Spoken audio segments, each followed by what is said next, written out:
Alright, anime fans, gather round. Let's talk about the Soul Society arc in Bleach. What a ride, right? We had twists, turns, questionable fashion choices, and more Bankai reveals than you could shake a very large spiritual stick at.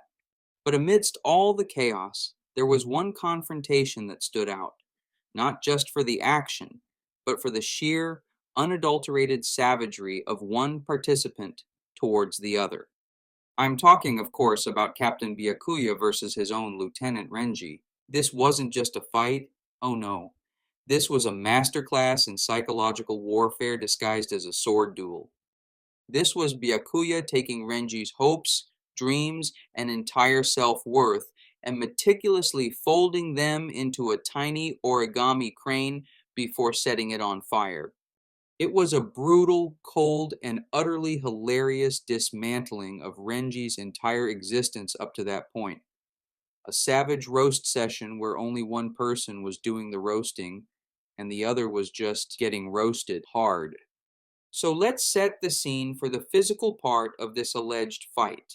Renji, bless his spiky-haired, tattooed heart, is absolutely buzzing. He's got that desperate energy. The kind you get when you've just chugged 5 energy drinks and are about to do something incredibly stupid, but potentially heroic. His motivation? Prove himself to Byakuya, sure, but mostly rescue Rukia, the girl he grew up with, the one Byakuya took away. Renji is throwing everything he has at the captain. Every ounce of spiritual pressure, every swing of his segmented sword, Zabimaru. And let's be fair, Zabimaru is no joke. It's a cool weapon. Looks like a giant, angry snake skeleton, capable of some serious damage, extending and retracting, doing all sorts of flashy moves. Renji even pulls out his Bankai, Hihio Zabimaru, the giant baboon skeleton snake thing. This is it, the culmination of his training, his ultimate power. He unleashes devastating attacks, swinging this massive, multi-segmented beast around. It's loud, it's flashy, it's completely ignored. Byakuya, meanwhile, is just there. He's moving with the grace of a figure skater who also happens to be a god of death. He's deflecting Renji's frantic, powerful attacks with the casual ease of swatting away a particularly annoying fly. Renji is all raw power, passion, and yelling. Byakuya is all effortless precision, quiet disdain, and looking incredibly bored. It's like watching a professional ballet dancer calmly sidestep a toddler having a full-blown tantrum. The contrast is stark, and frankly a little sad for Renji. But the physical fight, honestly, was just the opening act.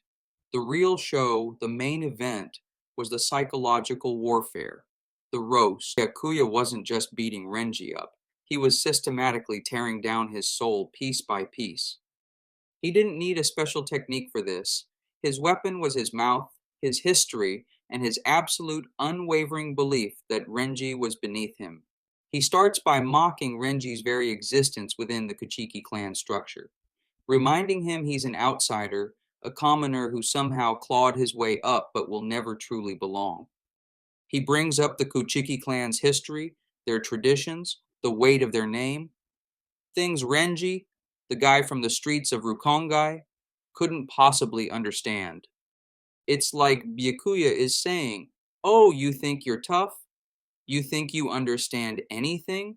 You don't even know the proper way to fold a spiritual napkin according to 300 years of tradition?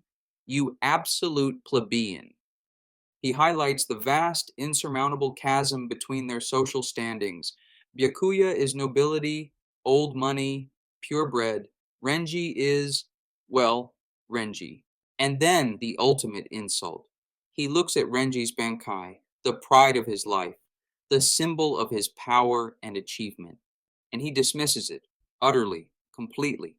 He calls it inadequate, a mere shadow, a pale imitation of what a real Bankai, a real Kuchiki Bankai looks like.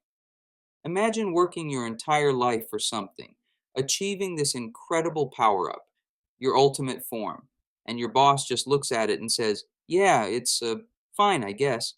Kinda small, isn't it? Mine's bigger and prettier." Each dismissive comment, Each cold, cutting word lands harder than any physical blow. They chip away at Renji's confidence, his pride, his very sense of self-worth. Byakuya isn't just winning the fight, he's winning the argument about who is fundamentally a better, more significant being. And he's doing it with the effortless cruelty only someone with absolute power and zero empathy can muster. It's the ultimate, it's not just that I'm beating you, it's how I'm beating you. And the fact that you ever thought you stood a chance is frankly adorable energy. So, what is Byakuya's true power here? It's not just Senbon Zakura, his fancy cherry blossom sword. His real weapon is his absolute, unwavering belief in the system, in the laws of the soul society, in the rigid hierarchy, and most importantly, in his own inherent superiority within that system. He sees Renji's actions, trying to save Rukia, challenging a captain, breaking the rules, not as heroic or even understandable. He sees them as a betrayal, a childish, pathetic rebellion against the established order that he represents and upholds with every fiber of his being. Renji is a glitch in the matrix, a bug that needs to be corrected, and Byakuya is the administrator with the delete button. His coldness isn't just personality, it's principle. He believes so strongly in the rules that anyone who breaks them, even for reasons he might secretly understand on a human level, like, saving your adopted sister, is an enemy of the state, and therefore beneath contempt. He's not just fighting Renji, he's fighting the very idea that someone like Renji could challenge someone like him, for someone like Rukia, against the rules. And that conviction, that absolute certainty in his own position and the rightness of the law, makes him terrifyingly effective. He doesn't need to get angry or emotional. He just needs to apply the rules, which in this case means utterly crushing Renji, physically and spiritually. He's not just saying, I'm stronger. He's saying, I am the law and you are a criminal. Your struggle is meaningless because the law has already judged you. And that, folks, is how Byakuya didn't just defeat Renji. He buried him. He roasted him alive under the weight of tradition, status, and a bankai that was apparently just way better. It was brutal, it was harsh, and it was one of the most effective character beatdowns in anime history. Renji walked in thinking he was the hero, and Byakuya sent him home knowing he was just the punchline.